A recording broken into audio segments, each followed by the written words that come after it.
Hello दोस्तों, स्वागत है आप सभी का आपके अपने चैनल लो स्टार अमन में। मैं हूं अमन और आप सब देख रहे हैं लो स्टार अमन।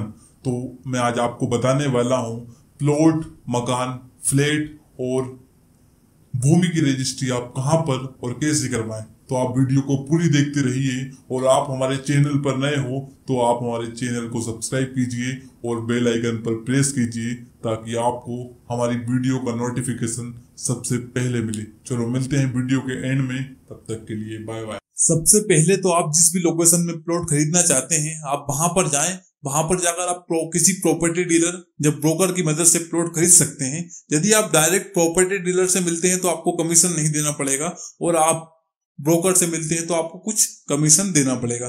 तो आप यदि पूर्व में किसी व्यक्ति द्वारा खरीदे गए प्लॉट को खरीद रहे हैं तो आप उस प्लॉट की रजिस्ट्री को अच्छे से चेक करवाएं।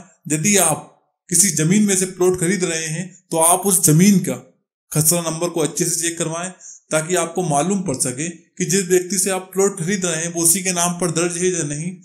ये जमीन किसी बैंक में बंधक तो नहीं है, ये जमीन सरकारी तो नहीं है।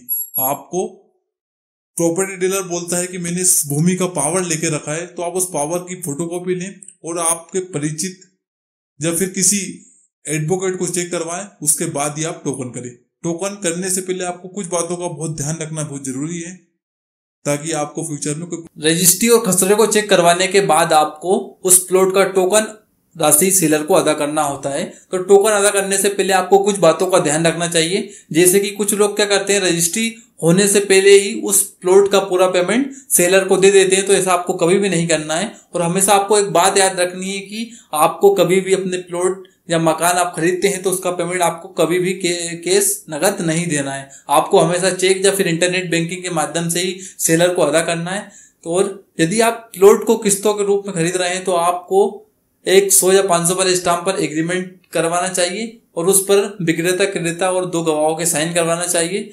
जब भी आप मंथली इंस्टॉलमेंट में सेलर को पैसे अदा करें तो आप उस पर नोट कर विक्रेता के साइन करवा लीजिए ताकि आपको रजिस्ट्री के समय कोई प्रॉब्लम ना हो। आप सबको मालूम होगा कि प्रॉपर्टी के 2 रेट होते हैं।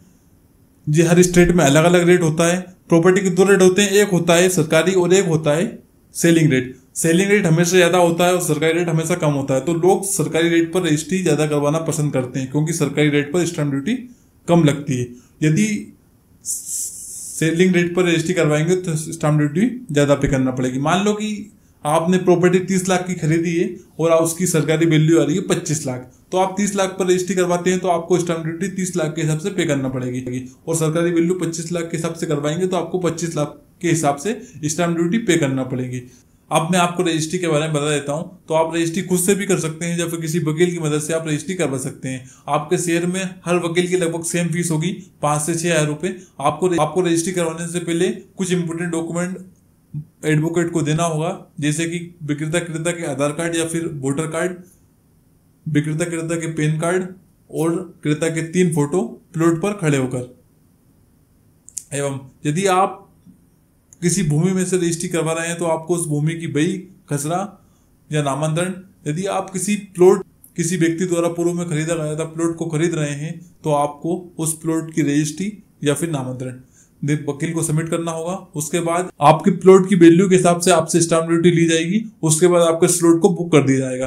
फिर आपको आपकी ओरिजिनल रजिस्ट्री और खसरा बही या नामांतरण लेकर पंजीयन कार्यालय जाना है। वहां पर जाकर आपको 2 काउंटर मिलेंगे।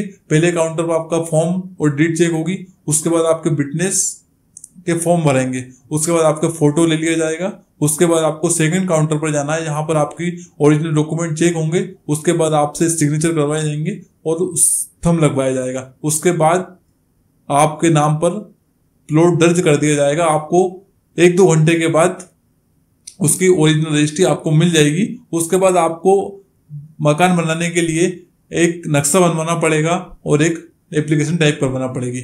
उसको फिर आपको नगर पालिका में देना होगा।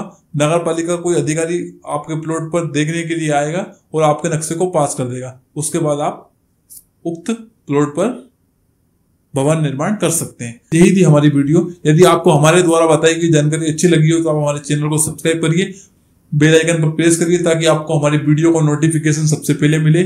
चलो मिलते हैं नेक्स्ट वीडियो में, तब तक के लिए bye bye, love you, take care.